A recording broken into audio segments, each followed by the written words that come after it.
NBA related news and whatnot. And today is a emergency podcast where we're talking about Russell Westbrook in the trade. So let's just first lay out the details. Yesterday, July 11th,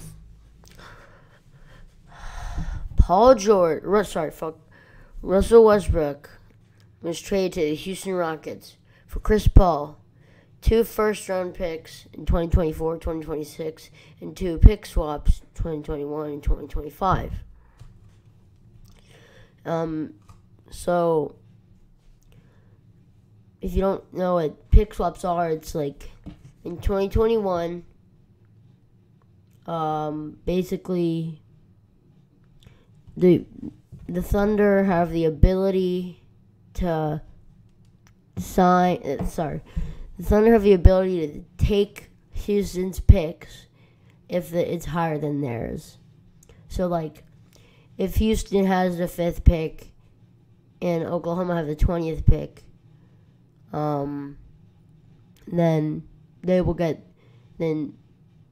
the Thunder can take that 5th pick, and same with 2025 and 2020. So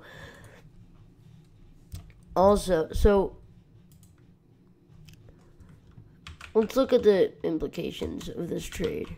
So, as most of you should know, last week, Paul George was also traded for Danilo Gallinari, Shai Gilgeous-Alexander, their point guard of the future, 2021 Miami first pick, 3 unprotected Clippers picks, a 23 lottery protected pick, and 2 pick swaps in 20. So they have acquired about 10. Let me see. Let's do the math.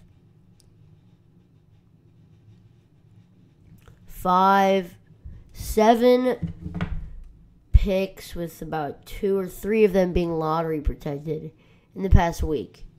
So they've committed to rebuilding. They're saying, okay, we're rebuilding. We have a young point guard, Shai Gilgeous-Alexander. We have Chris Paul. We don't know what we're going to do with that. We'll talk about that later. And we are rebuilding now. Their next step for me,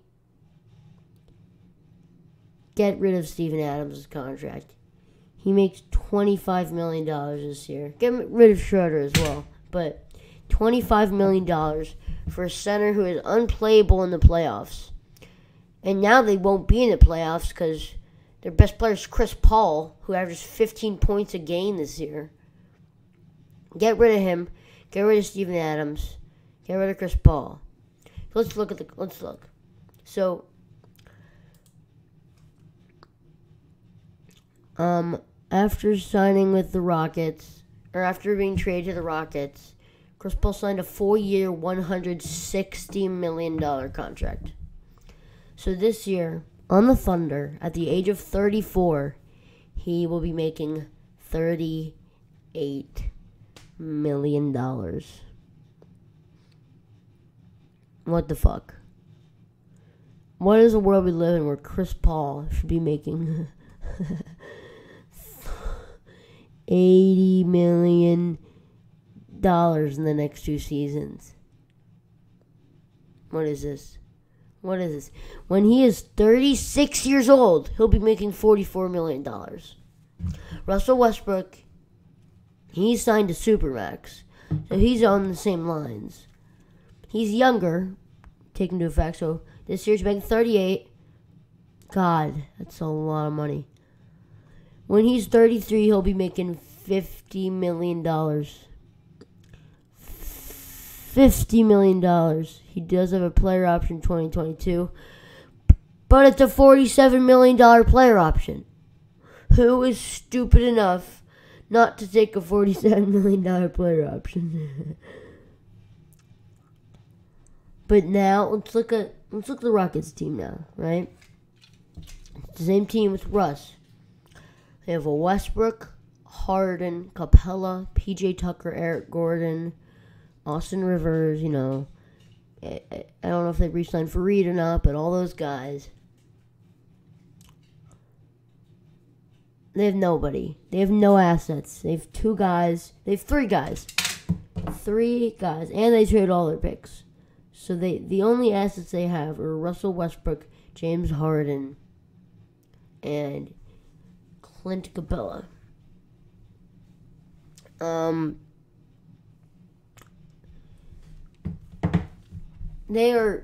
Both teams are just in a sticky situation.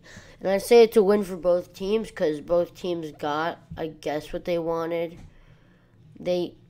Originally the Rockets brought in Chris Paul to be a second star. And he was that the first year, and then he just wasn't. So they got another one. He does make more money, and he has 5 more years on his deal. But so they get what they want. They can be a true contender now. Now with Russ. And, they have that relationship from OKC. So they're chilling with that. And, I feel like a lot of time when we were talking about trades for Russell Westbrook, we weren't really talking about, we weren't talking about how, we were all talking about how to get, they're trying to get cap dump, basically. They're going to get a couple guys on expiring deals, it was going to be Olynyk, Dragic, who is a player option this year, now he is, but Dragic, Olynyk, and Harrow or Winslow, or just a couple of guys on pretty bad contracts. But they're movable. Those guys are movable. A $35 million contract for Chris Paul is not movable. You cannot move that contract. Unless, I don't even know, if, the Lakers are so desperate, they just can't. LeBron is just so bad at point guard. They need a point guard. Nobody's on the market. And then they have to trade for Chris Paul. But, you can't make one of the hardest parts in this trade is making the salaries match. If I'm a GM, I'm hey, Chris Paul's a great player, but, he's going to be 36, making $40 million. And I'm going to have to give up a lot to get Chris Paul. A lot of players, 3 players. And then it's you got to sign some minimum guys, which isn't too hard, but, come on. That's crazy. So, obviously the picks, they're built for the future, but, those Clipper picks aren't going to be too good because the Clippers are going to be great. They're going to be a dynasty. They have 3 years. 3 years of Paul George, Landry Shamet, and Kawhi Leonard. 3 years. You're not going to have you need to draft. Right? And Darius Bazley this year was not the way to go. You had a lot of guys. You had Thibault. You wanted Matisse Thibault. You choked. I don't even know what happened. You choked. You could have taken Nazir Little, Kevin Porter, Bobo, but nah. But and you choked. You took Darius Bazley from Princeton High School. What? What the fuck? Now let's look at some stats. I saw a post on Instagram that said Chris Paul is going to average 20, 4, and 14. This year he averaged 16, 5, and 8. Shooting 42% from the field. Career low, 35% from the field. Which is also, from 3, pardon. And, it wasn't a career low because, his first year he shot 28. But other than his first year in the league, 2006, he was 20 years old. He had a this is the worst year of Chris Paul's career. No doubt. His assists were basically at a career low. He was taking it back except to James Harden. He only played 58 games because of injury. He is on a decline. There's no doubt in that. He is on a decline. But let's check do they have win shares in here? No, they don't. He took more field goals.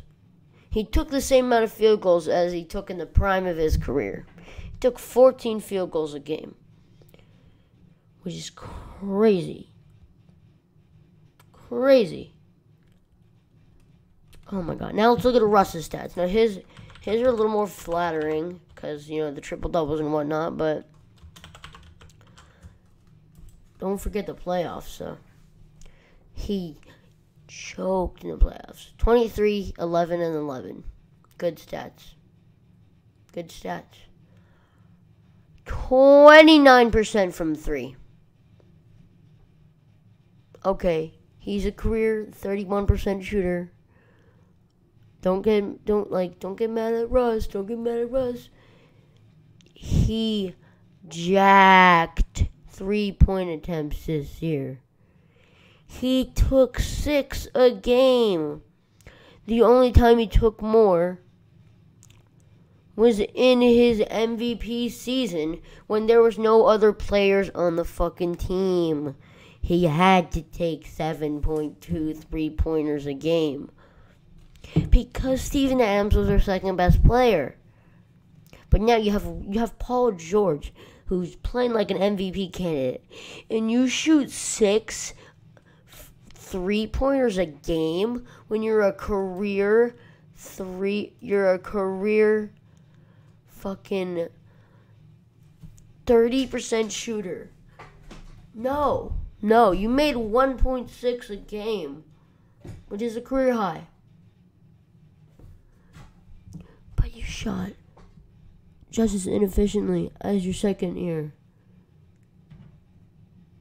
This is obviously not one of the worst years of his career because, he averaged a triple-double. It's not been done ever before other than Oscar Robertson in the 1820s. But,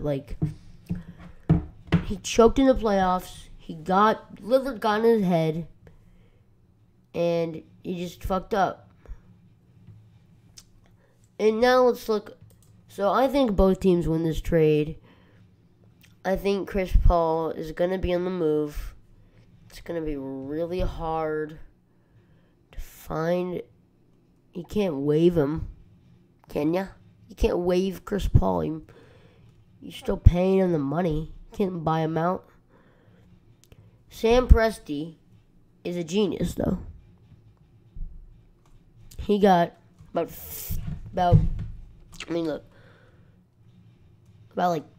I'm not going to count because I'm stupid, but about 15 picks with swap rights and whatnot, but for the next 8 years, basically.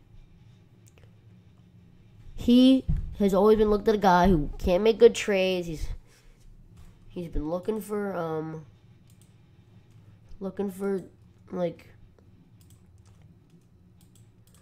Sam Presti's always been looking for that shooter. That guy who won't take much. Alex Abrinas, he thought Alex Abrinas would be that. He wasn't. I guess he thought Kyle Singler was going to be that. He wasn't. Sam Presti has been looked at a genius at sometimes and an idiot at other times. And I think this really solidifies him as a great GM.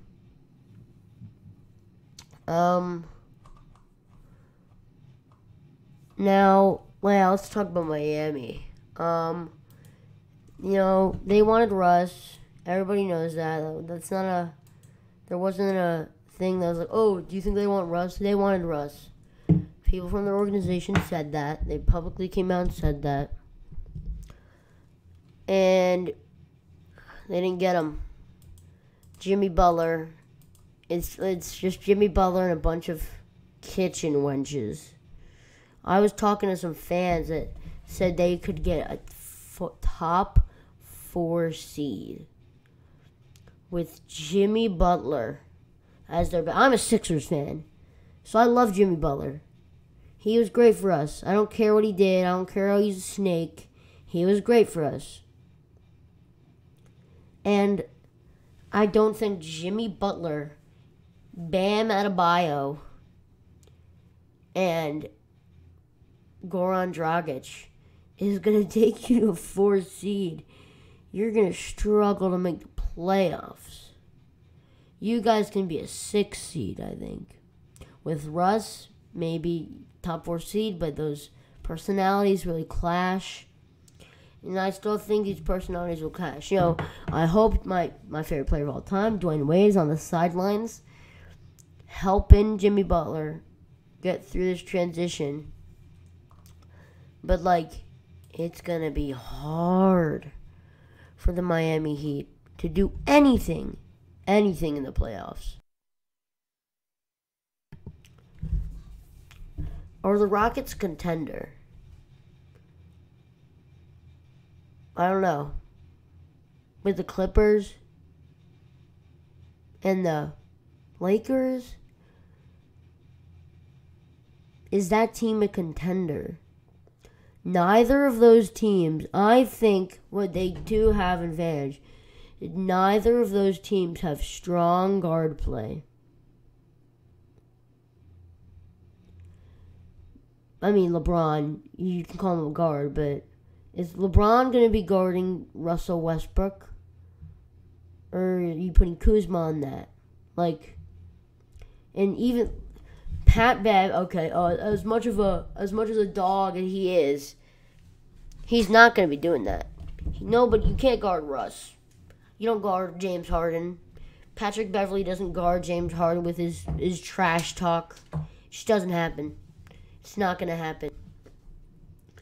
And, I mean, I guess you put Kawhi or Paul George on him and fix that solution. But the Lakers don't have that luxury. You can't put Anthony Davis on him. You can't put DeMarcus Cousins on him. Do you put LeBron on him? Or are you using LeBron's season or two he has left on offense? I don't know. I would do the latter. I just give LeBron the ball and say, hey, go score. Stand in the corner on defense. Always switch on the guy in the corner. And then let Kuzma, the young guy with energy, do his stuff. And Danny Green. Don't forget about Danny Green. He's a good defender. He was almost an all-defensive player this year. So I think they can be a contender. It's really about Clint Capella. There's two things for me. It's Clint Capella. Can Clint Capella be playable in a 7-game series? Or will team just annihilate him and switch on him over and over and over? It was so boring watching him last year. Because it was just isolate James Harden for 20 seconds. And then Clint Capella gets fucked over and Nene has to play. Instead of him. Nene. My lord.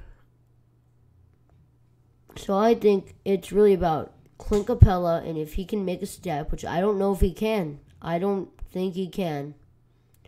Because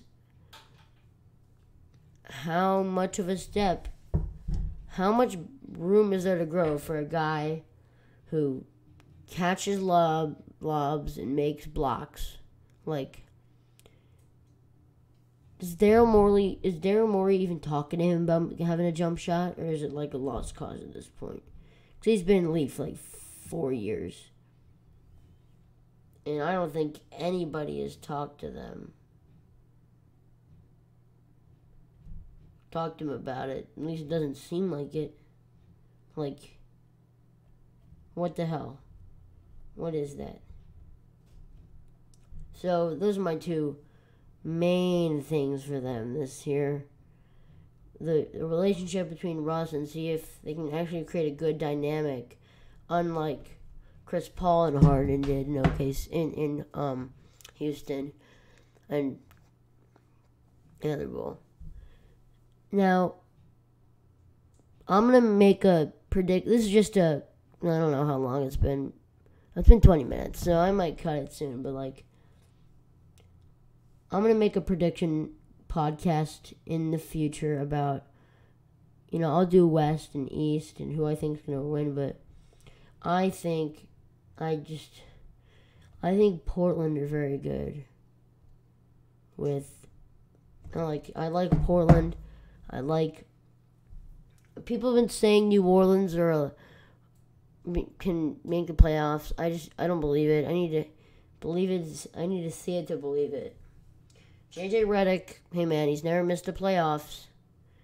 You gotta push, man. Average 25 so he can make the playoffs. But I think this is gonna be where I wrap it up. Thank you guys for listening to this podcast. See you next episode, and see ya.